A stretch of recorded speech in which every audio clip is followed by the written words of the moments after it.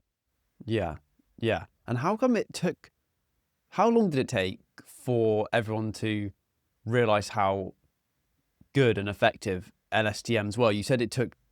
You published the paper in 1997, and it wasn't until 2010, and you'd written about it before 1997. Why did it take so long for it to be adopted? Now nobody used it. It was adopted as Alex Graves went to Geoff Hinton, but first neural networks were not popular. In recurrent neural networks, not at all. This was a time where support vector machines, the whole community looked at different techniques. Then, starting at 2006, 2007, deep neural networks were looked into, and 2010, 2011, recurrent neural. This was a time when neural networks became popular again under a new name. It was called now deep learning or deep neural networks because they have many layers. And also recurrent neural networks have many time steps, also many layers if you unroll it. And then it became popular. But as soon as they became popular again, LSTM really became popular also in the deep learning community. I can tell you a story, give you a story.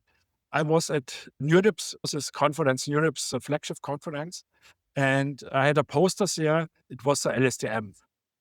And then I saw Geoff Hinton going by 20 meters away. And my heart started to pump, my heart beat grow up because Pepsi looks at my paper. I was so excited.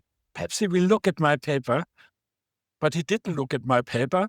But at least I could breathe the same air as he was breathing. And I was so proud. I was in the same room as Geoff Hinton, and I could breathe the same air. He didn't look at my paper. Yeah. And 10 years later, it was 2000, I don't know, 12, 13 at NeurIPS. I was in bioinformatics, and then everyone said, hey, your LSTM became popular again.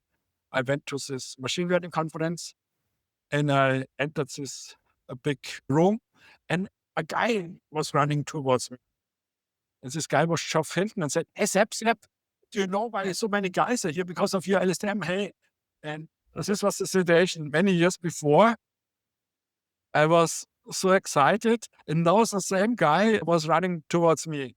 Wow, that's amazing. So he didn't even look at your paper about it years before, and then he was the one running up to you years later. Yeah. Wow. Wow. Yeah, And but what are some changed there? Yeah, exactly. And what are some more practical examples of X-LSTM that could be used now and in the future? But because we are more memory efficient and because we are much faster in inference, you think about robotics and autonomous systems. It's also really adopted by some guys for drones, which do autonomous droning steering. So I used it. But we think about robotics and we want to go to industrial applications because a language is a competition. Everybody is saying, I have a better model. My model is better here. I do better reasoning. I do better coding. And I want to go to industrial AI.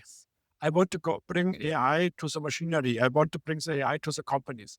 And here, X-LSTM has a big advantage because it is more memory efficient, because I don't have to store the whole sequence like that's almost.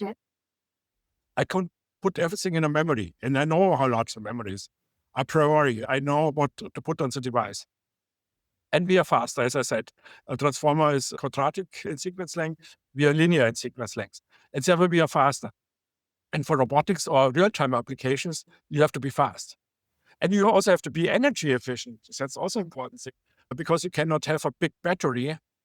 And therefore, many companies are approaching us, also car companies, as I say, if I want to have something in the car as a time series prediction, like this Tyrex language model, it should be compact, it should be small, it should be energy efficient. But many production system guys come to us because they often have some prediction in their device. They have to predict, do I reach this temperature to do the next step? And I have to prepare. There are so many predictions in this production system, in these machineries. And here, X-LSTM is, or Tyrex in this case, is very helpful. And we are very, very optimistic because we saw so many industrial interest in using this new technique. We also want to go to language, but I see much more impact in industrial applications. So it's going to be best for manufacturing, for Yes, example. or for robotics, manufacturing, Yeah. autonomous production systems. Okay, that's cool. How might AI change the way we go to school or go to work and how we learn? You've mentioned how your X-LSTM could change manufacturing, but how might it change the everyday person's life in the future? Yeah, it depends. I think it already starting to change things because some are using AI for coding, some are using for writing letters, or if you get some letters and you want to write an apology, ask ChatGPT, can you draft some? This is where you use it already, but probably you use it much more. You already mentioned stuff like perhaps monitoring your health condition or your body condition or whatever. But I think as a personal assistant, it might impact you, but it will also have effect on many humans, but you don't see it. Like in marketing, if you go to a supermarket, stuff like this, where the products are located, what is the PR machinery, there's a lot of AI and you don't see it. I think we hit AI. Also, perhaps if you go to our bank, say, check our bank account, is something wrong or some fraud. I think many things will be hidden, but we will be impacted. But also in social media, where we will see text and images, which is AI generated, and we have to deal with it. Also, we have our own AI, a defensive AI, which is detecting fakes, which can detect machine-generated text. This is Cold War. Somebody builds a new AI to make fakes. You have a fake defending AI. So better. I see this coming, and I think it's like with a computer. You have many of these small things, like you make many pictures and you say, can you give me a picture? It was in July. I was swimming with my kids and so on. It's easier to handle your data, your stuff. I think you will use it like a tool, like you use a computer to store some addresses and so on. And now you can do a little bit more. You can be more compact, so to say. Can you give me the number of my hair cutter or whatever? And I think that's what it mostly will do. But also, because you mentioned also education, there would be a chance that we use AI to train our children, because now our teachers don't have time. Teachers have a big class, 30 children in it, and you don't have time to care about every individual. But if I say individual children, a girl or boy has some problems in math, perhaps in some specific math, I can train this, give them some task, also motivate them, hey, you did good, and so on. And very specialized, look at the weaknesses and train there. A teacher cannot do it. It cannot get the individual weaknesses, and an AI can. I think you still need the human because, as you said, also it has empathy. You also have to see, is it good? But to do the individual tasks, to design the exercises for this specific student, you can use AI. And then you can train exactly on the weaknesses or reinforce also the strengths. But to individual education, I would say it works only in the future with AI. But we should not forget humans because AI alone, I think, will not work because you need a social interaction also, even if you're learning.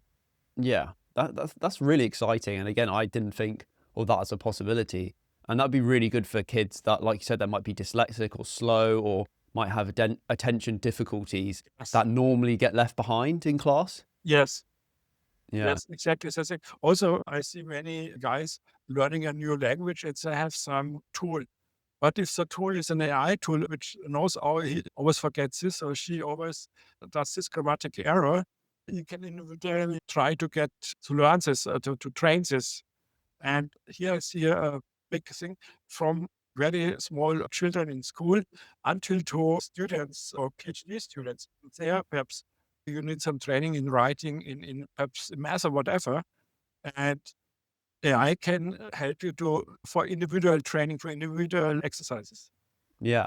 And it potentially will make us or make specific students smarter rather than more stupid, because a lot of people Yes. argue that large language models are making people more stupid, which I don't really understand. Why do people have that kind of stereotype or bias, do you think? It, that could be because if you don't do it on your own, you're not good at it. But the same holds should be pocket calculators be forbidden because we don't learn to calculate in hand. But what I think is you still have to learn something. You have to learn elementary mathematics, even to check whether the calculator, what you punch in, whether it makes sense or not. And also, I think, yes, you can use these AI tools. I always use this comparison or this analogy with law.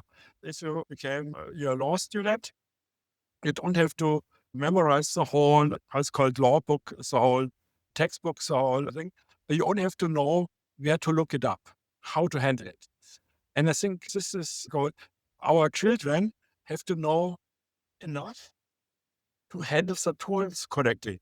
And therefore, you have to know how differential equations work, how this works, to ask the tools the right questions to handle it, and also to check does the results make sense.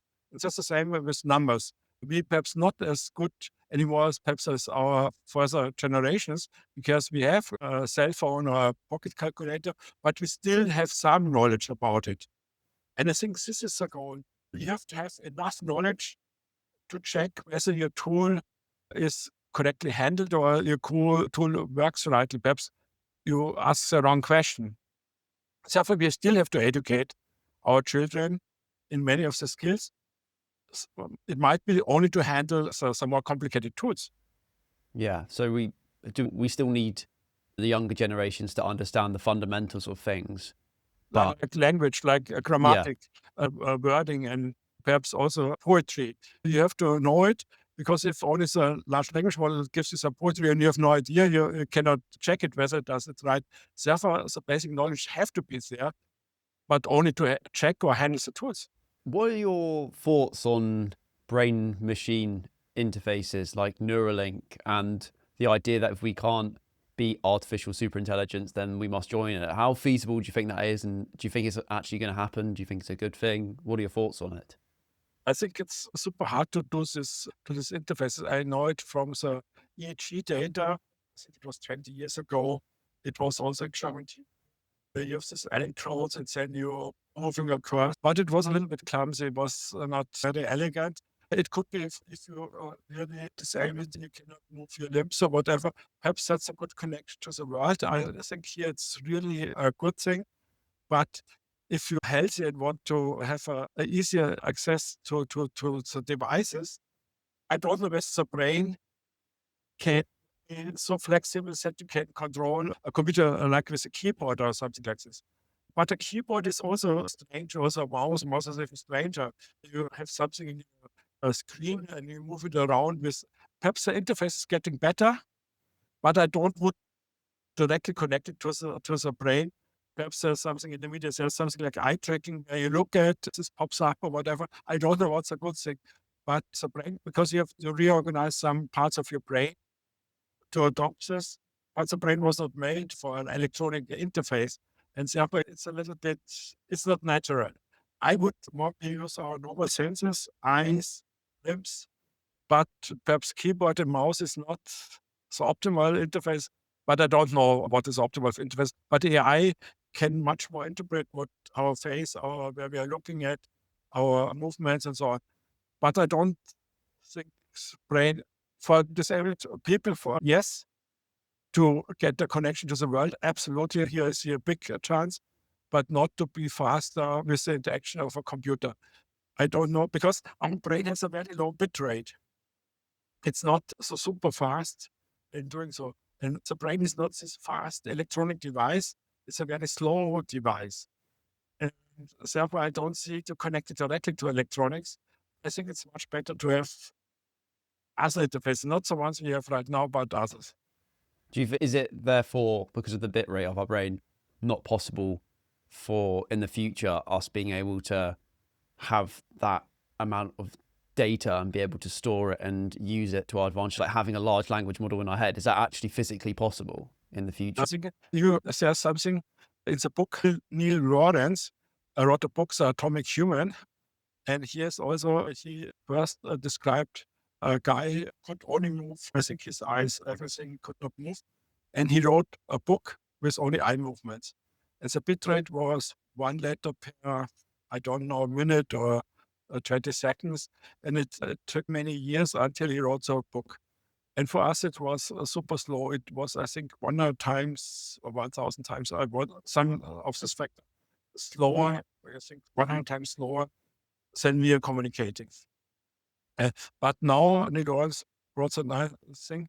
If you look at how fast computers are speaking to each other, it's 1 million or 20 million faster than we are communicating. He calls this the locked-in problem. You're locked in, this is guys, and you only can communicating.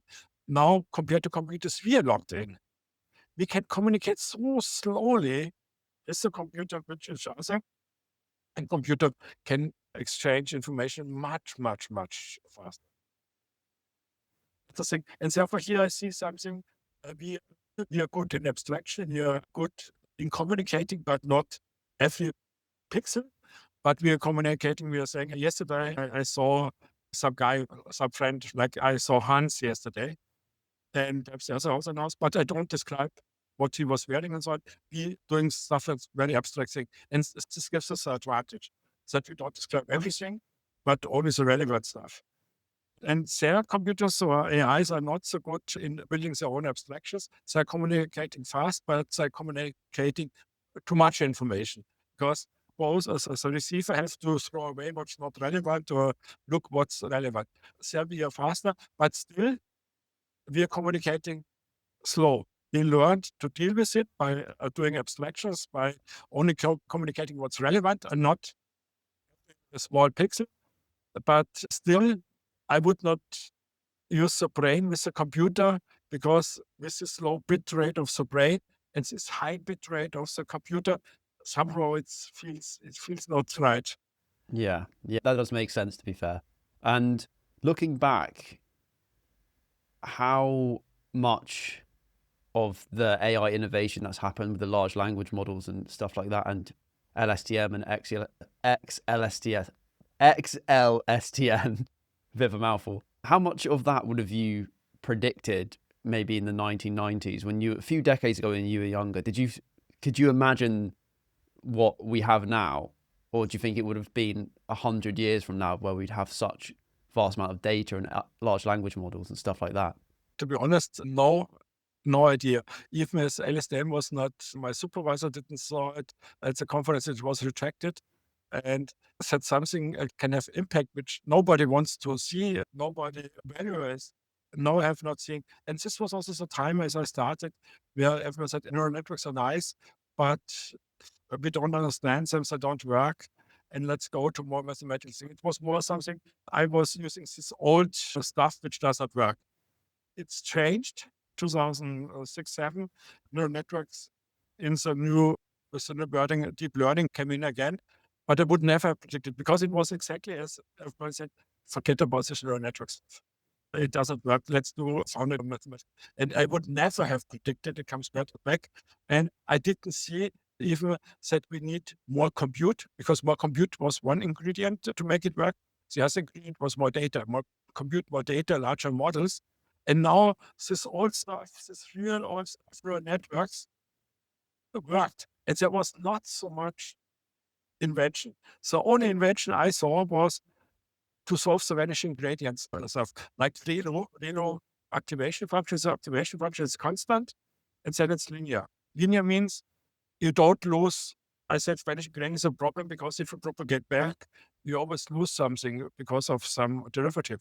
So derivative is exactly one of a line, and therefore you don't lose something. And so also some weight initialization.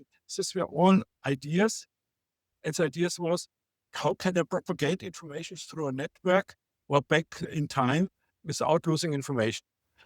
Just solving the vanishing gradient problem. This were good interventions. And then the Adam optimizer, one optimizer, which works very good, but stochastic gradient also worked. But this was a big thing, how to build large networks. Since there was one big thing, it was the REST cabinet from Microsoft, and the ResNet is the backbone of all transformers. It's this thing with different layers and the skip connections where you have these attention blocks in it. But the ResNet was also known because it's an LSTM. ResNet is put the information up plus something new. And that was LSTM, the memory cell does. The memory cell is use the old memory content and add something new. It's the same formula. If you write down the formula, you don't know whether it's a ResNet formula or whether it's an LSTM formula. And that was the funny thing. That's the same thing. Works in two different architectures. If you go through layers or if you go through time. This was important that you can build large models, that you can scale up, that you can build huge models. That was the most important thing. And also to have an optimizer which works for these large models, which was with Adam, worked fine. And I would say the activation function, weight initialization, the ResNet architecture or LSTM or ResNet architecture, are very similar. Optimizer is what you need to build these large models. And then it was all building larger and larger models. This was so super successful in reinforcement learning, in computer vision, also CNNs and then vision transformers, and also in language. This was a thing, and it's a little bit frustrating. There are so many ideas, so many inventions, so many stuff. But scaling it up was the most successful thing. But you have to have the architectures which allow to scale it up. That's true. And that was the biggest invention, how to scale it up, finding the architecture and the learning methods to scale it up. This was the whole story of AI. Yeah, yeah. So interesting how it's evolved over time. Also, interesting, why do we need these big networks? There's also an insight I want to give you. Because the Corona always shows this, you have a very big network, and then you can distill it down to a very small network and it has the same performance.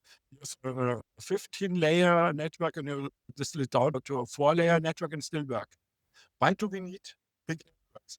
There's one hypothesis for me. It's about producing good solution paths. The thing is, if you're a very small network, if you already find something good, you cannot find something else good because you would destroy the stuff you already have. If you have a very big network, you found something good, but you can keep this and change something and find something else. You can keep this as a solution. You can still be in a low error region. You don't have to increase the error and can find faster solutions. So big networks are much better in finding solutions because you can keep what you already have, because it's always great that you always want to improve. And we humans sometimes look for a solution. We will not improve. We say, if we do this, we are worse. But if we do this with this, then we get better. We get first worse and then we get better.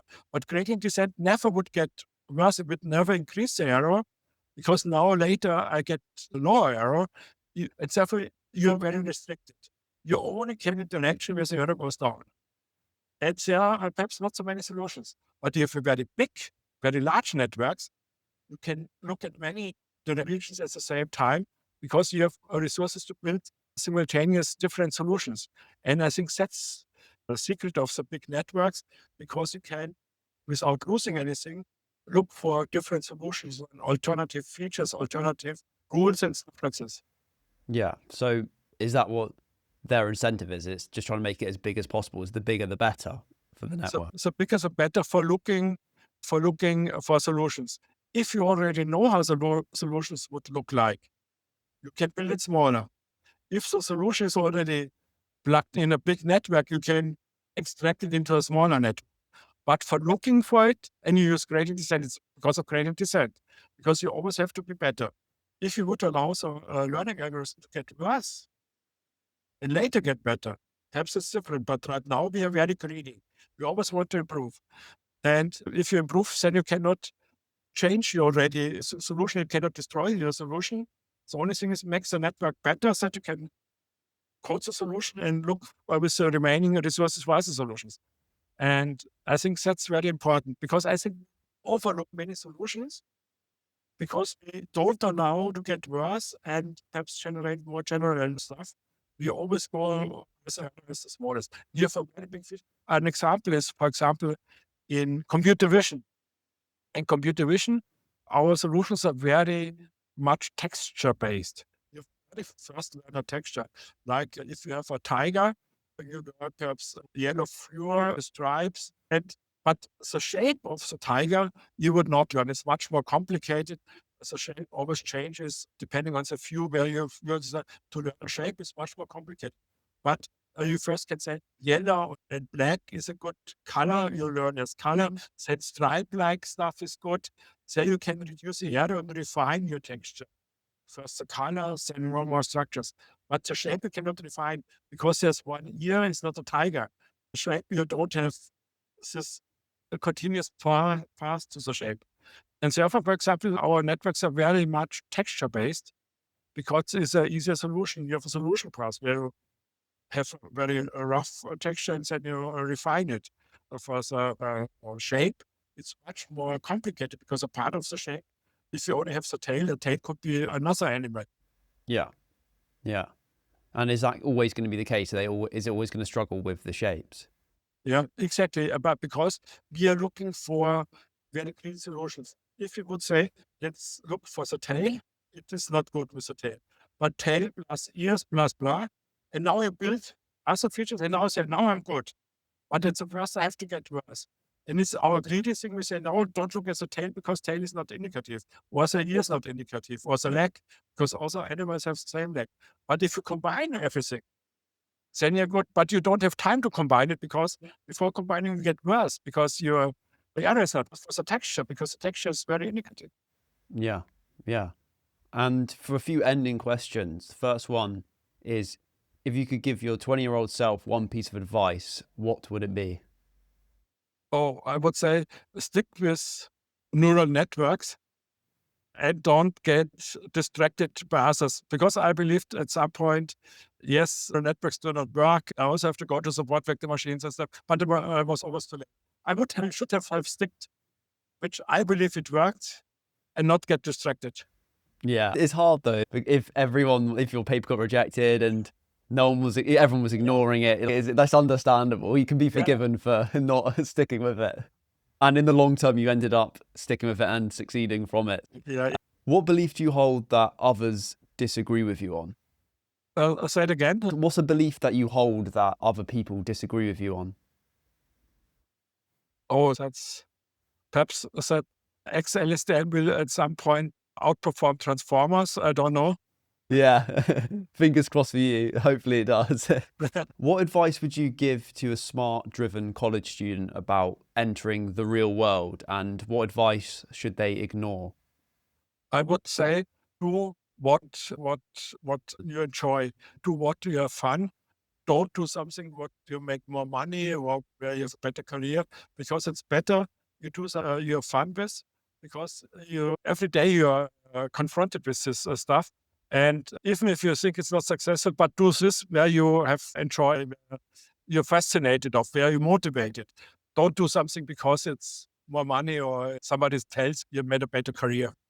Yeah, definitely. Because you're going to be, if you enjoy it, you're going to do it for longer and therefore get better at it. And then you'll probably get more money from it in the future. Absolutely. You're getting better if you enjoy it. You're getting better. You have a longer motivation. You're driven. And even if you don't get money, you do something where you, what you enjoy.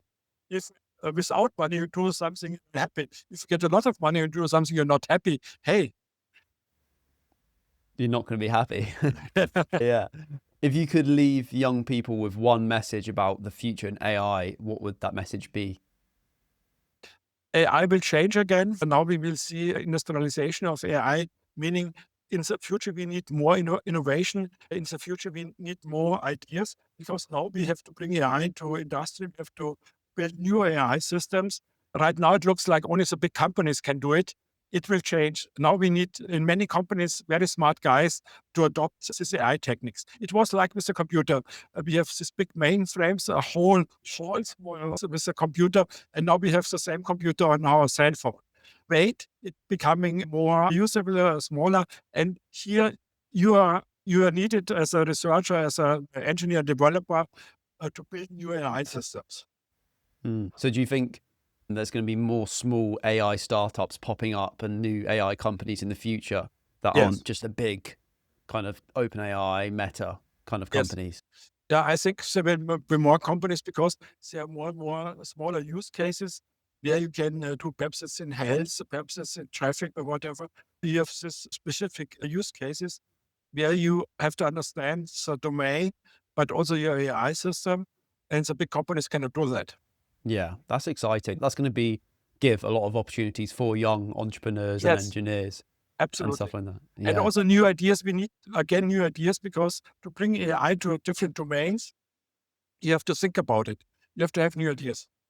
Yeah, exactly. Sepp Hochreiter, ladies and gentlemen. Sepp, really appreciate your time and thank you for debunking a lot of myths about AI and hopefully making the audience more excited and less scared about AI. What are you currently working on? Yes, I already mentioned it's X-LSTM and Tidex. Tidex as a time series model is very successful. We want to do it. It's now multi-model, combining different data, but also doing distillation with X-LSTM using this DeepSeek in an X-LSTM work, or Quen in X-LSTM will come out soon. It's super exciting. It's so exciting, really. Looking forward to it. And where can people go if they want to find your work? So it's always my homepage. Also in the company Annex AI, we are publishing, I think, because we need compute, and compute I don't have at the university. I have more at a company where we have also private money, and there was big models we have to build in the company. Look at Annex AI on my homepage, you will find it. Brilliant. I'll leave the link to that in the description for the audience to check out. Thank you very much, Sepp. And yeah, really enjoyed it. Yeah, it was a pleasure. I also enjoyed it. If you want to start your own podcast but have no idea where to start, and you want to generate viral social media clips and get your dream guests onto your show, even from just using your laptop in your bedroom like I did, then my Pro Remote Podcast Blueprint is exactly for you. It is a private paid course and community that has every single step and process I've used and continue to use to grow this show.